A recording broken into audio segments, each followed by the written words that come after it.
I'm Ben Edwards, and you're listening to The Heart of It. A few years ago, life humbled me and made me take a long, hard look at my choices. One day, you're going to hear a lot of things about me.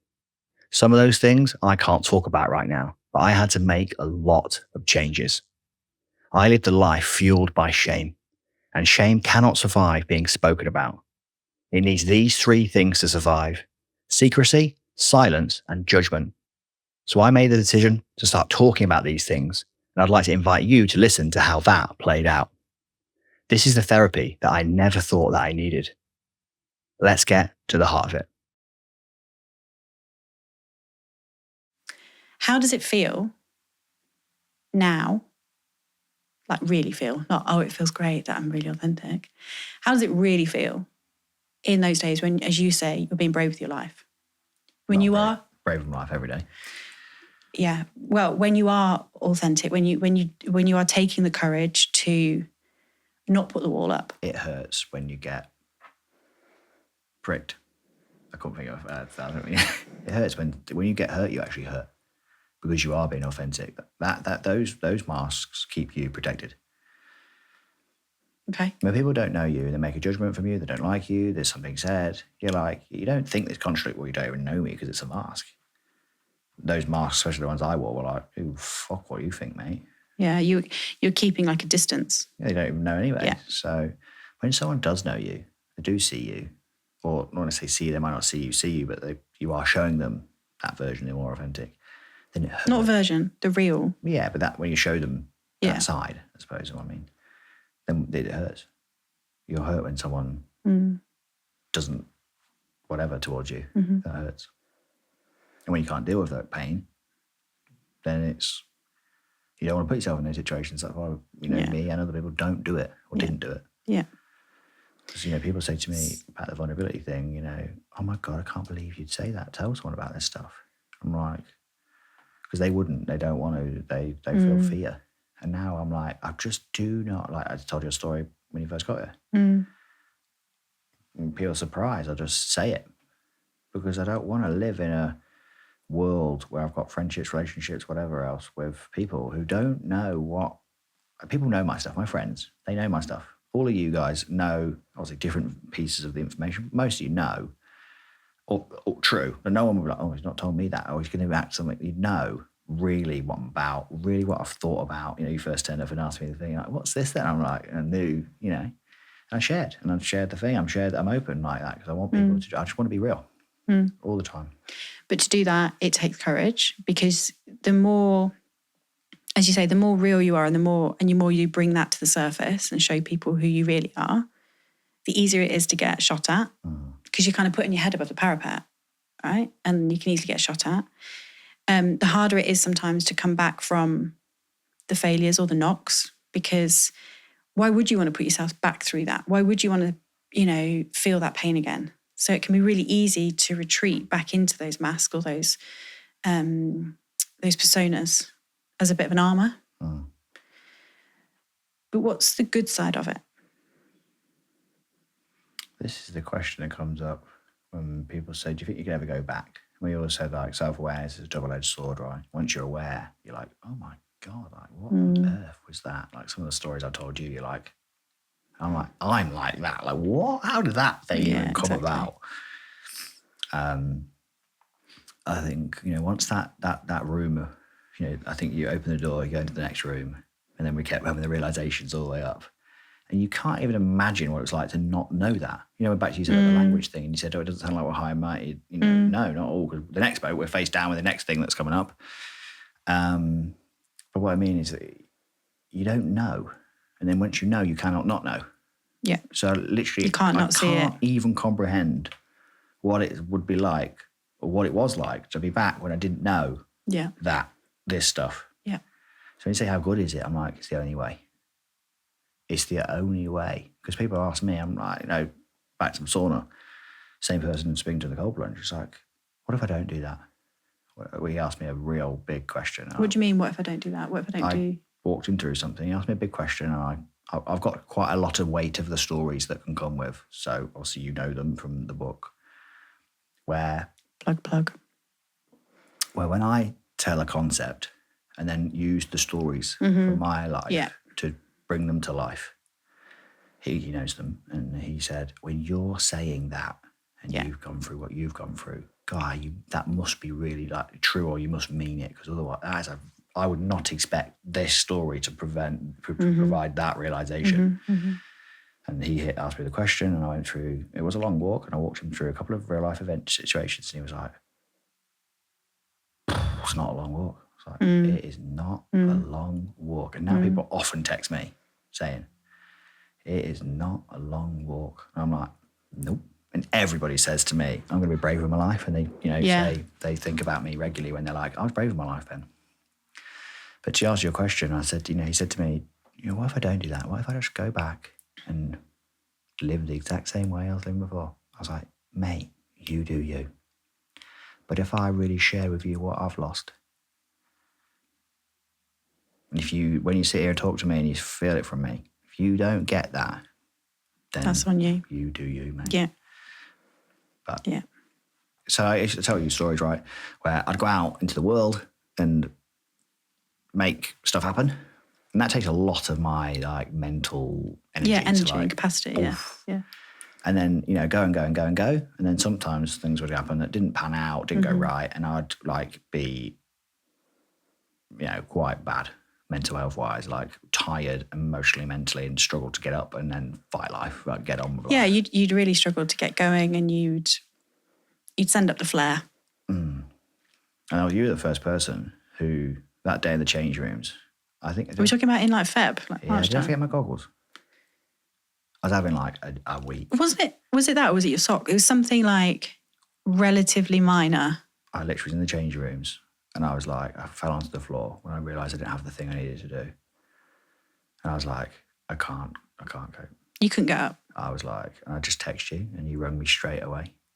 And to have the level of like in that moment, when you just to someone's there, and you didn't try and fix it. You were just. I remember getting on you.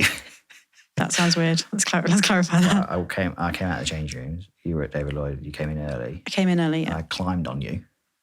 You ran to me and you like just bear hugged me, and I think you took a lot of comfort from knowing that someone was there to catch you in that moment. Not solve it, as you say. You weren't trying to fix it. You're just trying to like just. I was just like, I'm here with you. Yeah, sit in the mud as. I don't know where your goggles are, but I'm here for you. I don't know what it was, but I was just. It was something quite minor, wasn't it? Yeah, I was like, I've tried so hard, and like it's just life's against me. I can't do it. Yeah, you were like, I'm literally sat here and I can't get up. Still train now. And I chatted to you on the phone, and I said, look, I will come in because I had a gym class or whatever. Come in earlier. I'll meet you in the cafe. Let's talk it out. That old couple. So I literally climbed on Joe. He like ran at me at the sofa, and I was like, I don't know what to do because I'm going to get a Benji on me in a minute. And you literally just like scooped, like clambered all over me, didn't you? For a cuddle. And I stayed there. And the couple were like, I wish he was like that with me 50 years later. And I was like, we were both like awkwardly like, oh, we're not together. Didn't ruin it for them. Don't want to make it worse for you. Like, we're mates. We were like, awkward. Yeah, not going to rub it in, love, soz. And that was the beginning, as you say, the sending up the flare. I would never tell people. I remember sitting in the bathroom in the past, like suicidal thoughts, like, how am I going to do this again? Like the weight of the world was on my shoulder. I felt like. Yeah, how am I going to get up? How am I going to get out of this room? How am I going to get to a place where I can get my clothes on and leave this building? How am I going to get to a place where I can sort this out? And also in the past, I did used to have people who knew how I worked, and and also when I didn't have those people, then it was a lot more fucking difficult. Because I didn't know me. I just was like, no, I'm all the time, I'm this. And people were like, I didn't know. And I think that's one thing definitely over the last few months. I think one thing I've noticed in you is your almost sense of self-reliance. Previously wasn't there particularly. I don't think. You always had people around you to catch you, to support you, to direct you, to smooth the pathway out. And in many respects, that must have been lovely. But actually, when the chips are down and those people aren't there anymore, or when you are it's like I had to, sorry to interrupt. It's like I had to learn a new game. Yeah. I always refer to that American football thing, the quarterback. If you get You're about to lose me, people but don't cool. know anything about American football. It's not really about American football, but like they have like what in rugby is like a scrum, I think. And the ball. You sound so masculine right now. I think forget the quarterback gets thrown. Forget the alpha in the sauna. There's a ball. Someone throws it. Not sure what happens. I don't think it's round though. And for some reason they can pick it up. There's an offside thing. There's those sticks. Anyway, so the quarterback then throws the ball. Oh, we're not on rugby at all. No, it's quarterback throws the ball forward. But there's a person who blocks them from getting tackled. Right. So I, like, in my life, I didn't realise that people were blocking me getting tackled all day, every day. Yeah. Because I was just, like, doing my thing. And then people were, like, solving all the problems around me a lot of the time. Yeah. So then I was... And clearing up after you when you made a mess. Me, big time. Physically and otherwise. And a lot otherwise. So then when I didn't have that, as you rightly said, I had to learn, like, a new game of life. Like, oh, hang on. Like, I remember Jimmy said to me, living in Grantham with him.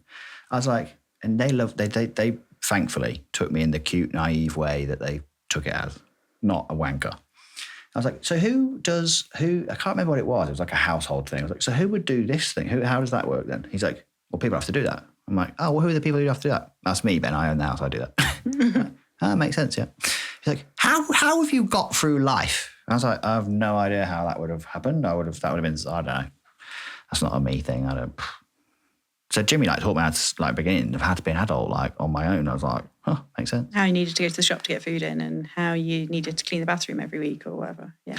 Like I remember when Jimmy, got a girlfriend and there's some sort of household thing, and she just made a comment to Jimmy about it, and Jimmy was like, I just need to ask Ben. He would generally not know. It was about like this is something to do with organising the fridge or something. Jimmy was like, I'll just tell Ben straight what you'd like him to do. And he'll just do it. There'll be no question. He won't be a knob or I don't put in the fridge milk back like that.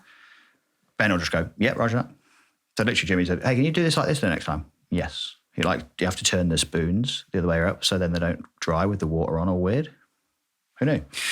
So I learned how to tidy up teaspoons. I was like, oh, cool. And then there's a little tray in the thing. You have to wait so they get food all in it. Learn how to do that. Because Jimmy's like, hey, when you do this, wipe this thing too. So, got it. Other people think you're lazy, ignorant little fuck. When Jimmy goes, no, just tell Ben because he will not know. He will not know that's a thing. And I just did it and learned. And I think what's interesting is you are building that sense of self-reliance over time. But even though you're learning to be self-reliant, you're also in a place where you are willing to accept and not accept. No, that sounds really dickish. You are able to ask for help. Mm. And like, do you remember we had the conversation moments about those batteries? So there's batteries over there for the recording devices. And obviously I need to have, they recharge. So I need to buy a recharging thing. But I was like, what often I try and do is solve this huge, great big problem of the elite way to possibly have recharging batteries and it all be systemized and work. But I still wouldn't actually execute that because it would take too much to do that. Because it's too hard, because there's too much research. Then you're not getting the outcome that you need or want as quickly as you want. So I said to you, so I've bought batteries now from Morrison's, so the thing works. And then I've ordered the batteries, the rechargeable ones, the charger thing.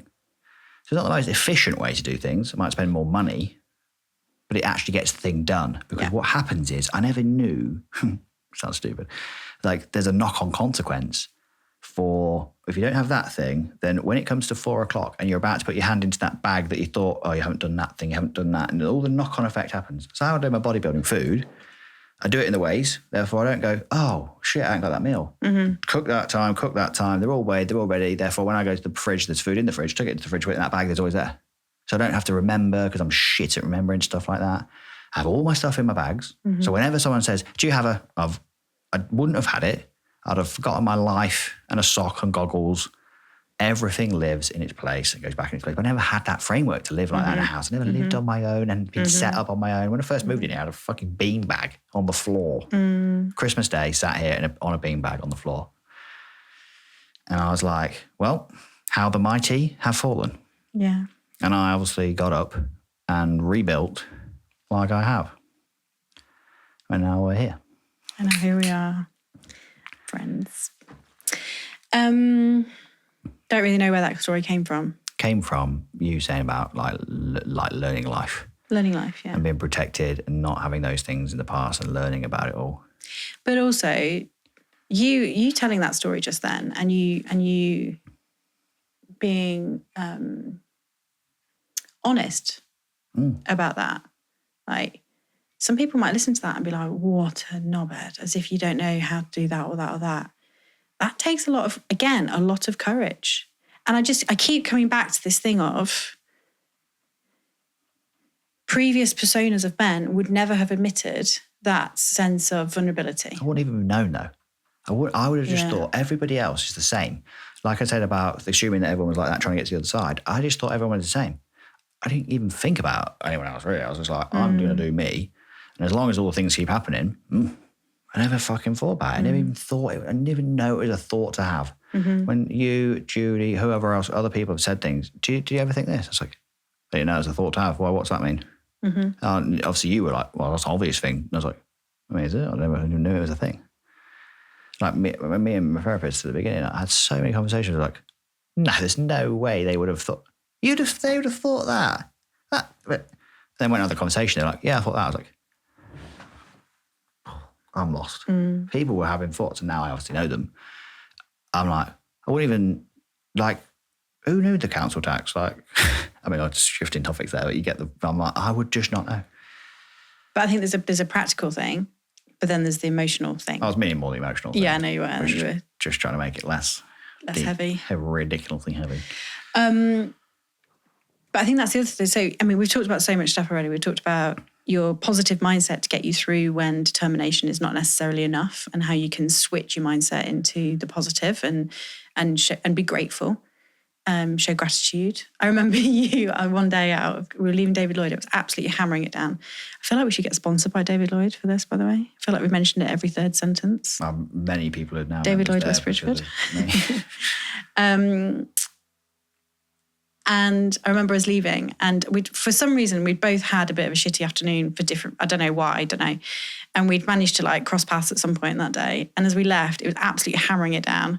And you just shouted across the car park, something like, I am grateful, I am happy, I'm being grateful, and I've got gratitude. I don't know, you were just like, and I just left and I was giggling my head off and I was like, do you know what? I'm grateful too. And that mindset of gratitude is so important.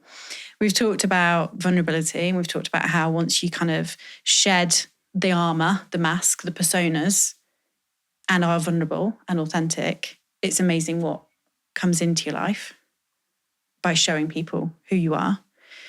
We've talked about the inner voice and the self-critic and how harmful that can be, and what you can do to kind of try and quieten it and overcome it at times. And we've also talked about how having people around you and knowing that you have got that network, that group, that community, that tribe that you call it. I don't call it a tribe. You mentioned the word tribe earlier. Was that about something different? You said... I did not say my tribe. No, not your tribe. The tribe, like as in... Anyway, slight aside, irrelevant point. How important that is, and being able to like send the flare up when it's needed. Because people really know me now. You and the people in my inner circle know me. Yeah. So they know when all the ups and downs are happening. And because obviously I'm myself, in all glory and all epic not glory, I actually feel for the first time in my life seen and understand what that even is, and loved for who I actually am. Because people know who I actually am. And I know where I didn't know before. So I never felt, I never could accept anybody's anything because I just thought, you don't even know me. I don't even know me, whether that was conscious or not. It's a massive difference. But also you're not boxing in shadows anymore.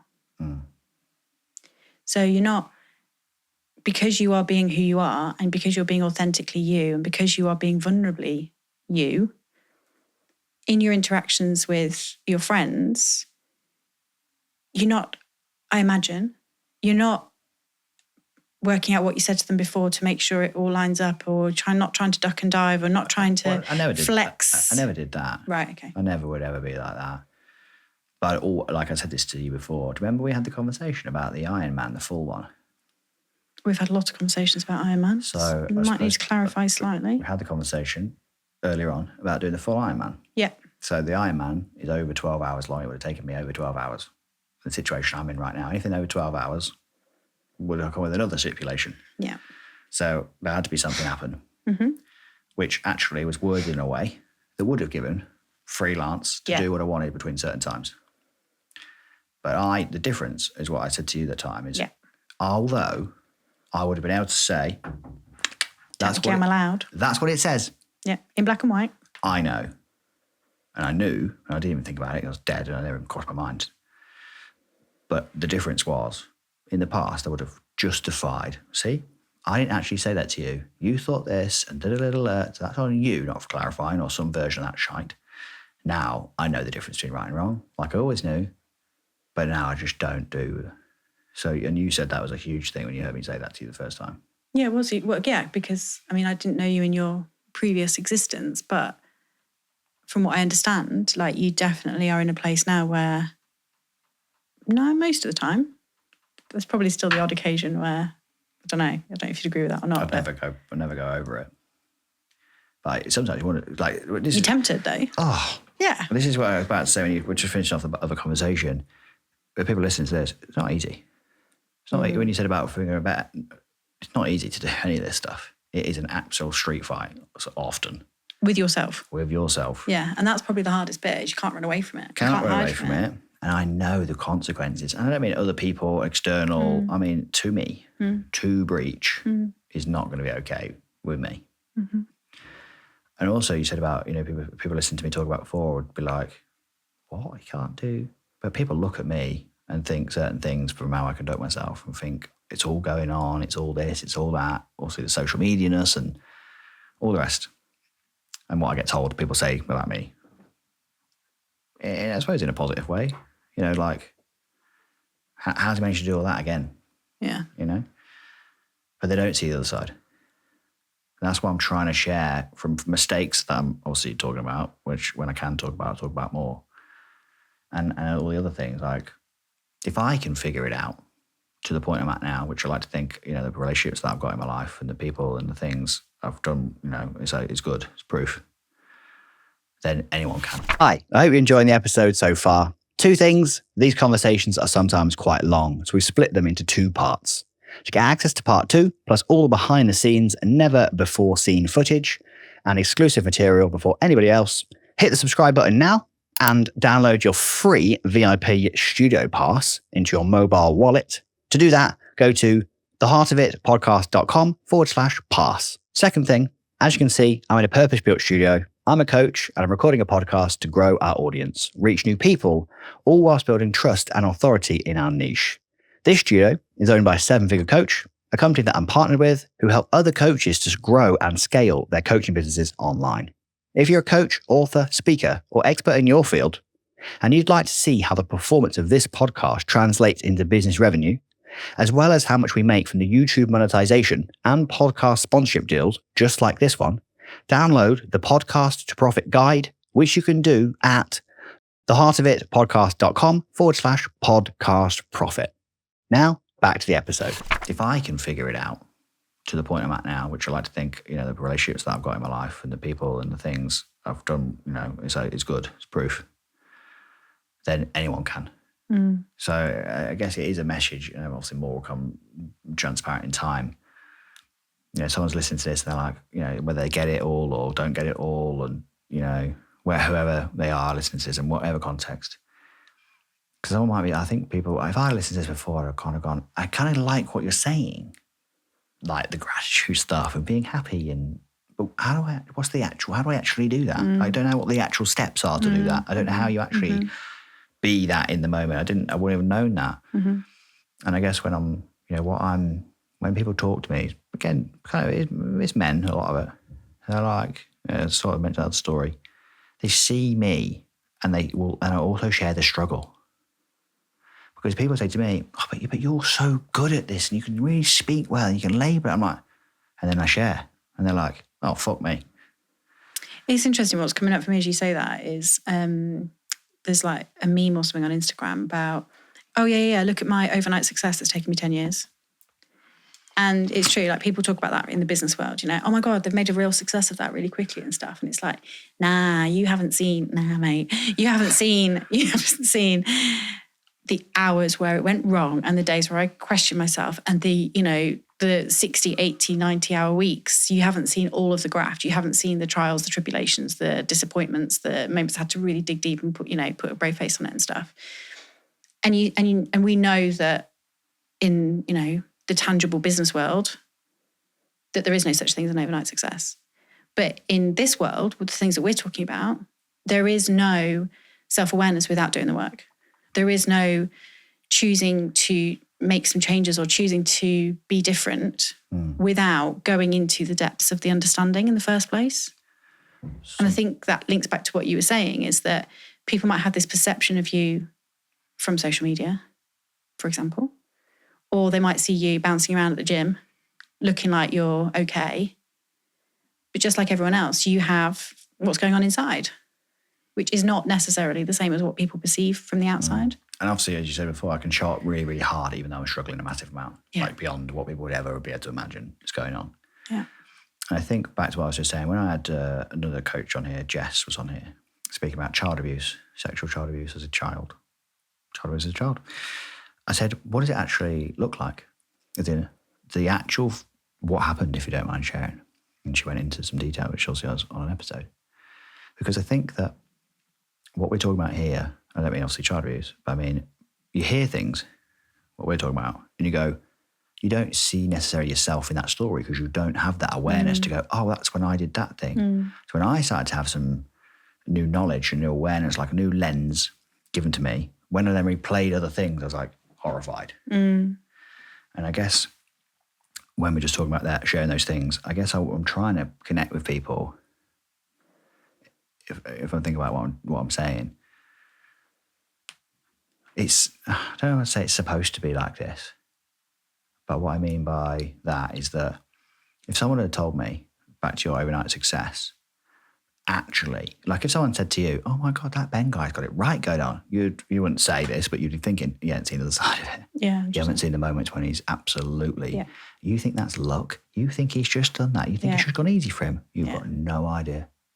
And that's what I'm trying to share with people, going, let me show you, see this side. I'm happy to not boast, but show all the things. But I really want to really highlight that it's not always that way. It's a constant street fight to be authentic. It's a constant street fight to try. There's moments I don't think it's going to come off in any aspect, every aspect. And I'm way in a bad place. And it's not all coming off. And it's all built precariously. I'm trying my best. My intentions are good. But sometimes I misjudge. I'm over-optimistic. I'm an entrepreneur. I go for it. I make sure I don't cause other people when I'm going for it. I risk me. Yeah. But then people don't see that. And I think if I was a younger entrepreneur, a younger version of myself, and someone would come on and go, oh, these are the mistakes I've made.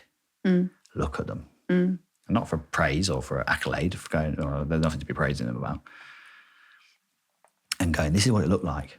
So back to what we said when people said to me, males in the sauna, I'm like, I used to say that. I used to say that same exact word for word thing you just said. And let me tell you what comes next or came next for me. And they go, fuck They went, oh shit. Fuck that. Yeah. And obviously mine's a little bit more extreme than most people's, but it does give them a lens. Again, same another person in the sauna, again, shared with me, struggling with a particular situation and different story that I gave him, but it was around the same time I gave the other person. And I said a similar thing. Let me give you this. Let me just show you this thing. Yeah. Told him a story. Yeah. And they were like, wow, puts it back into. I was like, so if I was you, mate, I'd go home and say something very different to what you were just saying to me then. Yeah. And it comes with, what I'm told, it comes with a lot of weight when it's coming from where I've come from. And so I was sharing with a female about a story, and they then, oh my God, they lent in so much and told me stuff that their deepest and darkest never told them.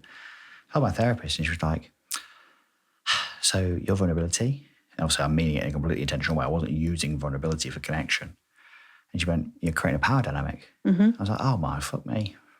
So when you're completely doing nothing like that in any way, you're helping someone, supporting someone, creating space, you create a thing where they then rely on you, which is a power dynamic. Yeah. And as you said, like you can put that towards people and then, it's quickly. But this is, I suppose, going back to the point earlier, once you start being aware about this stuff and once you start considering things not just from your singular perspective, but actually multiple perspectives from an almost like systemic lens as much as from a personal lens, what you can start to think about is, okay, hold on a second. Those same behaviours are coming out with a better intention this time, but actually the end result's still the same. So what can I do differently to maybe make sure that interaction doesn't do that thing? And it's a constant, this is the street fight that you're talking about. This is what I'm meaning. It's the street fight with yourself to constantly recalibrate. Hold on a second, what's going on there? Why is that feeling like that? Then you feel like you've cracked something and then it's like, you go with it for a couple of days. And you're like, whoa, hold on a second. Something's off balance again. And this is literally the book. There's an ethos where I like, here's a concept I've learned about and it's really cool. And then there's a story where I tried it and then it went really well. Great, awesome, praise. Next I've got it, tick, gold star. Oh, well, fuck that one. And then there's another caveat. And then this concept has to apply. And then if this is this way, it's like a flow chart. Like, if this, then that, but then I fell on my face here. Yeah. And then this happened. It's like the biggest game of snakes and ladders. It is. It's like, you're like, oh, I've cracked it. No, I haven't. Bloody hell. And then it's like, oh, let me tell you this. Oh, but don't be a cocky bastard who thinks you're bloody great at this stuff. Because then bang, and then this, then that. And then, oh yeah, but if I'm really vulnerable with that person, then actually I'm going to build that amazing connection. Don't use vulnerability for connection. Use vulnerability as an authentic. It's a street fight central. It's a street fight. Yeah, and what I'm going to say, that compassion thing, that awareness is key, as you said, because again, I didn't know. The argument is, should I have known? Of course, that's a conversation for another day. Yeah. But I didn't know. So when I was given the lens that I am an enormous personality, I was like, if someone said, do you know you're a big personality? I was like, yeah, I know I'm a character, but like, I was given, you were one of the people, but Spurning, my therapist, was like, you create something for people. That's why, with great power, great influence comes responsibility that you've not really known before. Yeah. So as one of the examples, when I was told that I can create something for people, then when I take that away, and what I mean by that is like, I've got all sorts going on, I'm here, there, everywhere, but I never again, because I don't have this. I don't have this in me where I'm like, oh, I'm just like doing my thing. And I assumed everyone else was doing their thing. But when I was told that, if you like spent less time with that person or less that, then they're going to be affected by that. And I was like, well, people do that to me all the time. It's just, 1 minute you spend loads of time with someone, then you don't. And then because you're busy and something else happened. And someone said, when it was all shared with me, like, you're not like other people. Someone else is going to be whatevered by you, held, influenced by the kind of energy and the kind of person you are. If you don't give them that anymore, even just for a period of time, they'll notice a gap, a hole, a thing, a void. And it's something I was made consciously aware of. I told you about the situation before we came on. Mm-hmm. I was consciously like, I need to be compassionate, even though it's out of my preference. Yeah. I was like, at first when I heard this, I was like, it's my responsibility because I'm a lot of a character to make sure other people are okay when they've acted like a... I just want to pull you up on something there. Sorry, but I'm going to. I think, yes, you are a big character. And yes, if you were to pull away some of that focus, energy, time, whatever it is, is in the particular construct, that person will particularly feel that. I don't think that's unique to you. And I think you feel that in return. Explain both those things. So I felt a reaction to how you phrased what you just said. And I'm not sure if you meant it in the way I perceived it or if I'm projecting and reflecting or what. As soon as you're saying this, I've got a situation come up with why I feel that from what happened with us. Because this was given to me when we had our thing. This is what's coming up for me as well. It's amazing how I didn't even know, and I know. You didn't even know you knew? Didn't know you were talking about that, but I felt at the same time. So it's given to me, without going all into it now, it's told to me, they'll notice an enormous hole in their life. Yeah. And I was shared with that I'm different. They didn't know you, so they couldn't speak to what you were feeling. But I was told, and it's not the first time, that, of course, I noticed the difference. Mm-hmm. But I was given the fact of across other areas of emotional things, I'm not the same as other people. So I can put other things in, and what I've perceived in the past is replace people and things. So I don't feel the same void. Whether it's the same or not, whether it's manufactured, often in the past, certainly, I've not felt the same as what other people reportedly feel. The impact for them is different from the impact for me. They would appear that there's no impact for them. For me, people would say to me, you're dead inside. With you, my friends knew I very much cared. It affected me. I showed them. What I mean in the past, and probably more than you, are still very good at not letting it affect me. I could have, if I'd wanted to, been different towards you and about you. After that, I could have just discarded and gone, well, that's fuck you. I could have done it. I would have done it before, and that's my thing. When obviously that thing happened, I was like, you've been there for me through all sorts, you know. And it was my main thing, which practiced compassion to you. I still had to protect myself because I was hurt by what happened.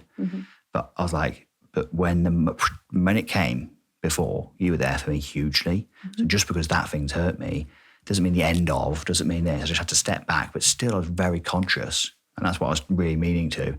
I'm now really conscious there's other people than me in a relationship. Yeah. I never even, it sounds funny to say, I never even thought about it. Yeah. But I was just self-centered. And I was just thinking about me. I was like, I'm hurt, so I don't care what you are. I'm hurt, so fuck you. Now I'm like, I really care about you and the other person in this, and go, if I'm hurt, they must be hurt. And then have all that flow chart. I wouldn't have thought that, wouldn't have known to think that. I was just like, if someone had said to me, well, what do you think? I'm like, don't give a fuck what they think. They hurt me, so fuck them. That wouldn't be a blanket, and I wouldn't even think about it. So I'd have no problem. But I think that's my point, is as you were saying that initially, you were like, because I'm such a big character, the message I got from you, whether you meant this or not, but my interpretation of what you said, welcome to the podcast. My interpretation of what you said was, because I'm such a big character, if I choose not to be in that person's life in the way that I was, they will really feel that. Yeah, my challenge back, or my provocation back to you, is that works both ways with a true, meaningful connection. So what I'm trying to say is that I was hurting and you were very much not part of my life as much as you were previously, but I'm sure that you were hurting just as much. I was hurting, yeah. Yeah. And that's what I'm trying to say to you, is that the language you were using is very much, well, because I'm such a big character. So the reason I worded it like that, and this has been called up for me before actually, not in that way, of course, but I was just taking 4 weeks of intervention from all of different people, and what they all said was around that, and I've condensed it into a one line and gone, well, because I'm a big character. That wasn't my words. Someone else has said to me, this is what you're creating for other people. So I've gone, quickly fire that into the sentence, and then carried on with the bit I'm aware of, because that's what other people said to me, that I can create intense connections with people fast. Therefore, when this thing happens, they would feel like, if this happened, this. And I've gone, so that's what I never had from people before. I never had those interventions from people that we know, and obviously external people, to say to me, it sounds like, though, this could be happening and all this other stuff. And I'll be like, and I trust them. So I'll be like, yeah, I can see all that. And they went, so imagine if you were, and I went, that's a good point. And I wouldn't even had those conversations, wouldn't have those things to know. I'd have gone, well, fuck you. And then in the past, certainly, I would have just removed. Which goes back to protecting yourself, which goes back to the personas, because they were also a protection. Personas is possibly the wrong word, but masks, armory that you used to wear. All of that is a protection mechanism. Because we started the conversation talking about not wanting to fail, but there's also an underlying thing here about wanting to feel safe. Who do you need to be loved? One of your favourite sayings. Quote Tony Robbins. No. Who do you want to be loved? It's Lewis Howes. Damn it. Close. So close.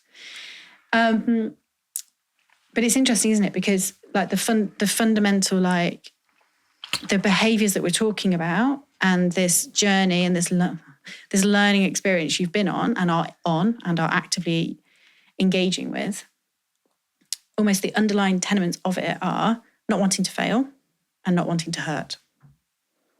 Yeah, not wanting to hurt is top. Yeah. And what happened really, also, there's loads that obviously you don't know, we've not talked about ever.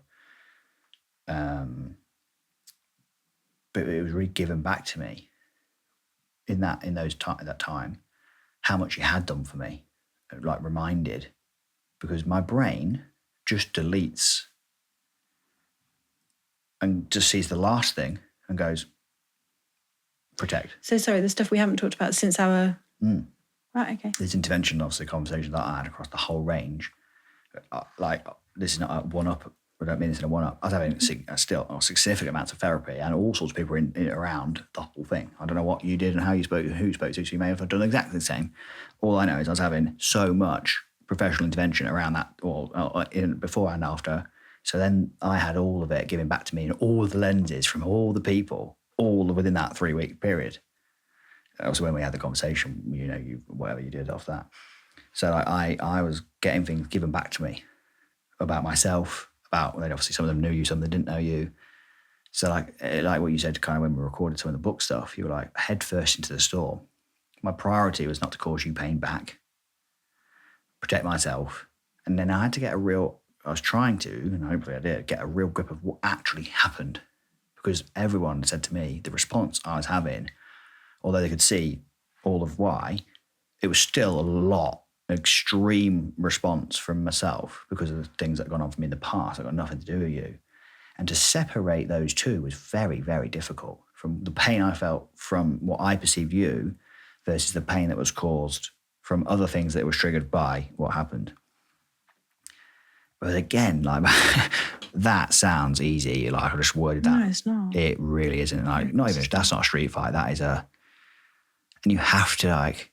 That's sitting in a rut in the road and in the rain with the mud pouring in. It was horrific. And with the cars whizzing past you, hoping you're not going to get hit again. It was really, yeah, to try and protect yourself from obviously the things that have gone on, but then be mindful of you and honour what we have and all the things. And obviously, pause. Well, it's going to take a second. I can't say too much. But like I said, my short version is I've lost a lot. And I don't want to lose people that I love anymore. So that was my primary. That was your? Primary driver, motivator. Still is. To the heart of it. Yeah. These are the conversations we had. We literally sat there. People don't This understand. isn't even one of the best ones. No, it's nowhere near. We literally had conversations where we were like... But do tune in next time. Well, one day we'll be able to talk about some of those conversations because they were like, I remember one. I mean, I remember them all. But I remember one I brought up before when you commented about, I was talking about someone and you said, you really, and I was like, oh yeah. And I had all this. I was just like, wow. So much, like, just didn't know things. And it's fucking horrible after the fact. Yeah. It is. So we've talked about a lot today for like 2 hours. Feels like 10 minutes, as it always does. The big question that you are gonna or have asked all of your guests and will continue to do so is, who do you want to be when nobody's looking? So Benjamin, Aaron, James Aaron Edwards. I couldn't remember which way around it was. And I said Aaron, not Aaron as well, because you say Aaron. That's what it is. It's not. I know, but... You say it like this? I mean, that's what it is. Benjamin with a Y, James Aaron Edwards. Parents loved it, didn't they? They were like, how many names can we give him? BJAE. Who do you want to be when nobody's looking? I think I should have a really good, concise answer for this. I feel like I was waiting. I feel like I'm on this like precipice of a cliff and you're just going to like swoop with this amazing like, have that. And you're not, are you? You're going to let me down here. I think, you remember you asked me this in the spa? You asked me, who would you say you are or want to be if someone said something? You remember you called me an enigma, basically. That conversation. Okay. I don't remember that specific word. And I said to you, who I want to be, and I rooted it as I turned it into, who do I want my friends to say about what I want them to say about me when I'm not there? Mm-hmm. And I said, I want people to say that I'm consistent, I'm reliable, and you can count on him, and he's the person I'm going to go to in these moments and these things. Ben's the one to call when X. And I feel like I've achieved that. I feel like my friends, the people who know me, who know me now. But it's not a one and done, is it? No. No, not all, but I guess who do I want to be is when recently it happens all the time. Mm-hmm. People give me back my own ethoses and say, this is something you believe in, Ben. This is not me telling you what you should and shouldn't do. But this situation's coming up. And they ask me, is this thing? Is this courage over comfort? Is this whatever other one they refer to? And there's a lot of weight when your people who you love give you back your own stuff and say, do you want to follow your own thing? It's just holding up the mirror, isn't it? But something you believe in. You're not being challenged on something you're like, well, I'm not sure if I actually really think I'm the not same sure. thing as you. Yeah, I don't connect with that. Yeah. So who do you want to be when no one's looking? Hi, I hope you're enjoying the episode so far. 2 things. These conversations are sometimes quite long, so we've split them into 2 parts. To get access to part 2, plus all the behind the scenes and never before seen footage and exclusive material before anybody else, hit the subscribe button now and download your free VIP studio pass into your mobile wallet. To do that, go to theheartofitpodcast.com/pass. Second thing, as you can see, I'm in a purpose-built studio. I'm a coach and I'm recording a podcast to grow our audience, reach new people, all whilst building trust and authority in our niche. This studio is owned by a 7-figure coach, a company that I'm partnered with who help other coaches to grow and scale their coaching businesses online. If you're a coach, author, speaker, or expert in your field, and you'd like to see how the performance of this podcast translates into business revenue, as well as how much we make from the YouTube monetization and podcast sponsorship deals, just like this one, download the Podcast to Profit Guide, which you can do at theheartofitpodcast.com/podcast profit. Now, back to the episode. So who do you want to be when no one's looking? Someone that people can rely on, count on, and know. Someone who's authentic and true, who loves the people and lets them know. Something Brene says, that I don't want someone to love me. I want someone to practice love towards me every day. That's something I try and make sure the people who I'm friends with know. And I let people know regularly, text them boring off messages of love and appreciation all the time. Because I'm grateful. I am absolutely beyond imaginable gratefulness for the people I have in my life, who I love and appreciate. And long may those continue and more people come in. So who do I want to be as somebody who, I've obviously told you this before, I've had a premonition, whatever, vision of Isabel looking up on the stage and be like, that's my daddy. This has been there since she was born. And that's who I want to be, someone who's proud of. Like, all the shit, of course, is still there, unfortunately. But trying my best every day. And people to say, like, Ben might have made a mistake now, later, before, but I'll know where he was coming from and he was trying to. And obviously, my friends, you have seen things to do with other people. Other people saw me how the situation we were referring to. And they were like, oh, he means it. Because they watched me rumble through it was a very difficult thing for me to go through. And they watched how I dealt with it. And they were like, oh, you that was all the things you say you are, you were. And that's what I'm trying to do. Summarise it for me. Okay, now that was a summarised version. You summarise it. You're good at putting it into words. I heard you want to be someone that you are proud of and that you know Isabel will be proud of, and that you want to be reliable, someone that everybody counts on or knows that they can count on, and someone who is always doing their best. I got a friend called Rich. We talked about him in the Ironman. Got me to the Ironman. I say, like, I think he's so integral. It's kind of like a man like Rich. Like, look up to him so much. Yeah. Like, what a guy. So integrity, authenticity, boundaries, reliable, honest. There for people. You're getting quite emotional talking about I love this. him. Yeah, I know you do.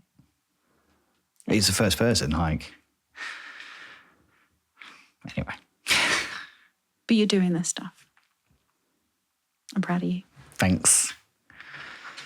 To the heart of it. That camera. I don't get it. I don't know if it's the runner. Is that the end? Have we finished that? Are you just going to do a little wrap up to go? You've been live. I wasn't going to. No, okay. Do you want me to? I mean, do something. Perform, bitch. I mean, that's afterwards. That's the after pie. I'm going to the spa, so I don't know you. I can't do it in the spa at the moment. I wasn't inviting you. You don't come to the spa anymore. Because I can't at the moment. Before you were to spa a long time. We used to be able to spa all the time. We did. I'm still and then there. I started working. This crazy thing. What is that? Fucking crazy thing. So the table's turned. Oh, the table of truth. We never even spoke about it. We have had some truth here right now. What? The table of truth. That made me reminded of the table of truth. Yeah, we're not doing table of truth now. We're not talking about that. No, I was just. I feel like I need to be like fresh. Alcohol involved. No. I feel like you need to fucking sit down. I feel like I need to be fresh for a table of truth. No, we haven't had one of those for a while. Table of truth is a concept where you have a code word called the table of truth, where you know you're going to have to sit down with your friend and be like, no judgment. You have to listen to the person, really hold them. We had some doozies of tables of truth. Doozies? I know, I don't know where that was. Who are you? I don't know what that. I was trying not to swear, I'm not sure why. Because you're so authentic and integral nowadays, you Okay. don't even swear. No, sorry, no. Yeah, table of truth, it's like, I need to talk to you about something. Sat on your sofa. Fucking hell. But I don't know what's going to understand what I'm talking about, but I don't think they really like it. That's one for the mastermind another time. Don't think they realise who I am. It's just, what's it? No. No, which one was it? It's just who I am. Okay. All right, Buddha Ben. Anyway, Get back in your box. that's right. What did you talk about that bloody parapet? Parakeet? Pedestal. I mean, I think you should stop talking. I really think you have really shown yourself. It's been a very long afternoon. That was a really intense 2.5 hour conversation. That thing called work. Yeah. I should know. I should be more practiced at it than this. So You've asked me the last question, yep. I've asked you the last question. Yep. I'm wrapping up like you just asked me to. Right. Got it? I mean, With fully me? looking wrap it up. What? The para. Because you brought out the table of truth. Shut up a minute. And go. And action. So we've done a bit of a turning of the tables today, where you've been in the hot seat, having the questions asked of you. So that was weird. That was a hot seat. That was a really bad So one. how have you felt getting to the heart of it? I'd love to be able to share all of it. I can't wait till we can. We also talked quite, it's good conversation. But I'm just really looking forward to, like, when we can really like rumble through the conversations and then talk to people go and ask the questions and really do what we were doing before. It's like I'm hopeful. Is the word. I'm hopeful. Okay, nice. Like I sort of mentioned. What are you hopeful about? Like, it has been shit. Beyond shit. Over and over. And every time I thought, bang, again, down. Yeah. I'm ready for that to be over. I'm ready to be able to just be myself. Yeah. For myself. And be able to share what I want to share with respect for all other people also.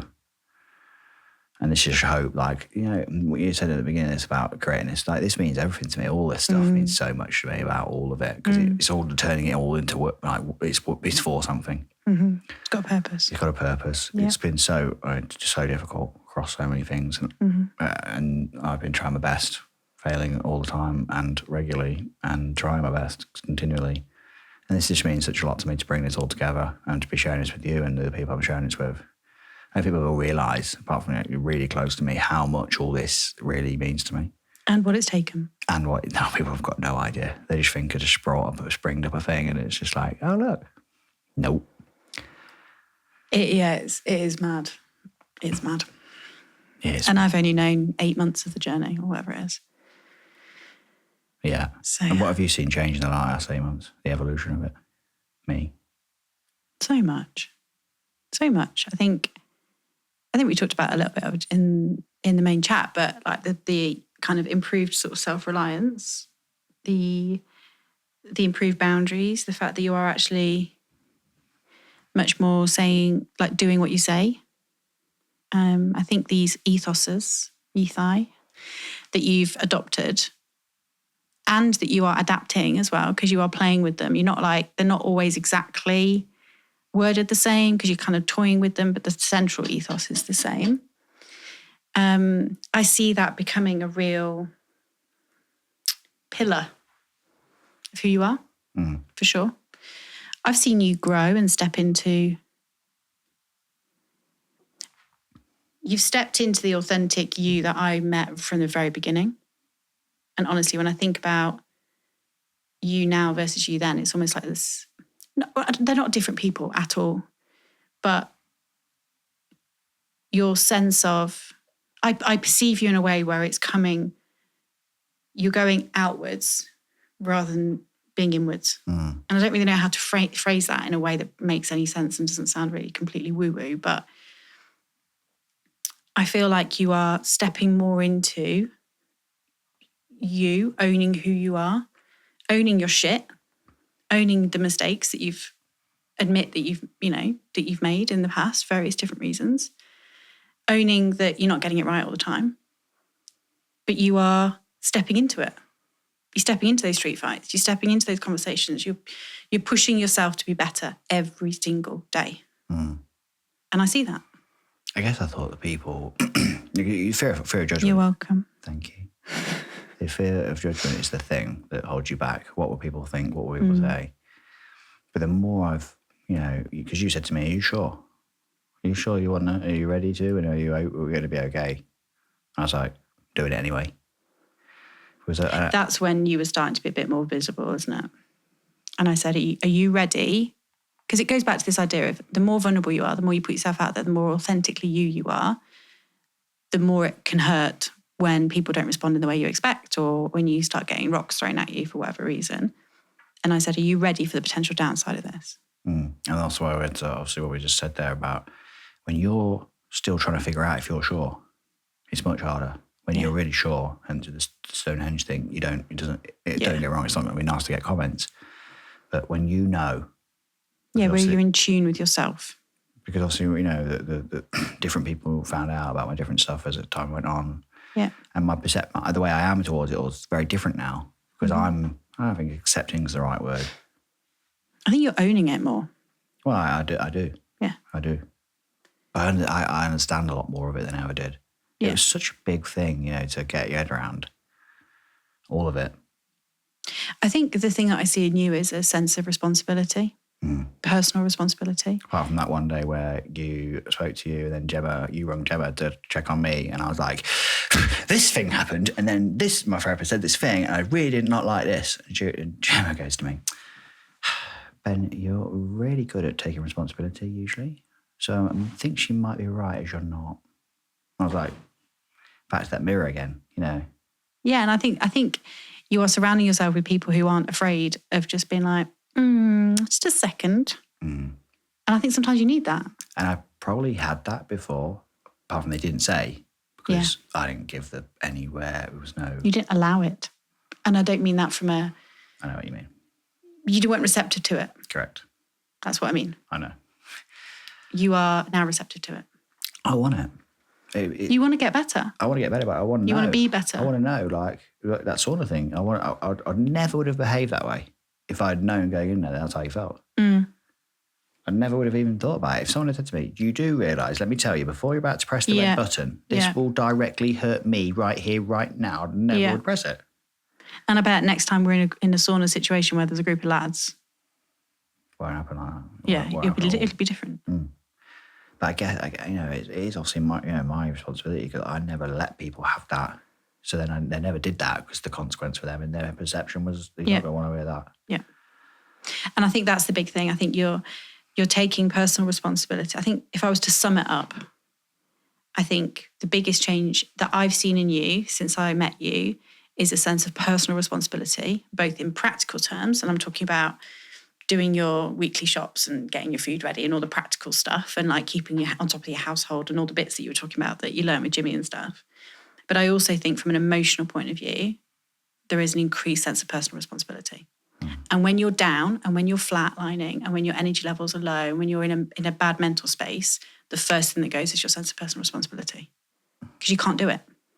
Because it's almost like that energy, that's almost like the first place it comes out of. And you go into like help.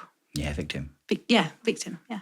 I don't know if it's maybe. That is that, like the technical term for what we obviously discussed before is the victim, and child, and step into the like. Oh, now we're getting into some theory. It is. I just realised when that happened. I just thought it's exactly it. I was like, help me. Help me. Help me. I'm incapable. Or I believe myself to be incapable. And all I need is help. But actually, sometimes when you're in that, and it hasn't happened a lot recently, when you're in that, you almost then, sometimes you can reject the help. Because you don't want, isn't that interesting? No, I'm just piecing this together now. Literally like putting the jigsaw. I'm literally going, because I'm like, yep. It's true, isn't it? It's true, yeah. Because I don't want it. You don't want to admit that you need it, which is going back to your old patterns of, I can do this, I'm strong, I will be successful. The one that came up before was coming from old patterns where I was engaging in an old patterned interaction. Yeah.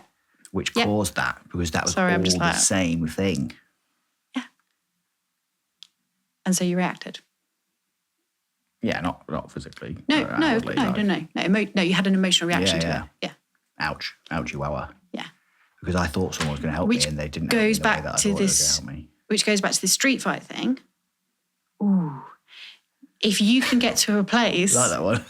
No, I'm just thinking, if you can get to a place where you believe in yourself and you hold your personal responsibility that you will be okay, that you can do it, that you are capable. It's hard without external validation because, the thing that came, I started to get some. Can I please finish what I was about to say? Yes. If you can find an end goal where you can hold that sense of personal responsibility, accountability, a trust in yourself that you can. Those moments where it doesn't work, you'll still have something to anchor back to. I think I did have that this time. I did. But don't forget you're on this massive journey with it. And I love the word journey. I know, it's really doing my head in. Voyage. Experience. Roller coaster. I'm trying to think of a synonym. Thesaurus now. Synonyms. Journey. But I'm just thinking, though, that because you're on a roller coaster with it, because you're on a learning curve with it, I'm tired. We need to cut. Because you haven't yet filled your emotional tank of personal responsibility or personal accountability. I think self-esteem. All right. Because when I have stuff... And on that note... And on that note, yeah. We'll talk about that again. This has been To the Heart of It. To be continued. Hi. 2 things. These conversations are sometimes quite long, so we split them into 2 parts. To get access to part 2, plus all the behind the scenes and never before seen footage and exclusive material before anybody else, hit the subscribe button now and download your free VIP studio pass into your mobile wallet. To do that, go to theheartofitpodcast.com/pass. Second thing, as you can see, I'm in a purpose-built studio. I'm a coach and I'm recording a podcast to grow our audience, reach new people, all whilst building trust and authority in our niche. This studio is owned by a 7-figure coach, a company that I'm partnered with who help other coaches to grow and scale their coaching businesses online. If you're a coach, author, speaker, or expert in your field, and you'd like to see how the performance of this podcast translates into business revenue, as well as how much we make from the YouTube monetization and podcast sponsorship deals, just like this one, download the Podcast to Profit Guide, which you can do at theheartofitpodcast.com/podcast profit.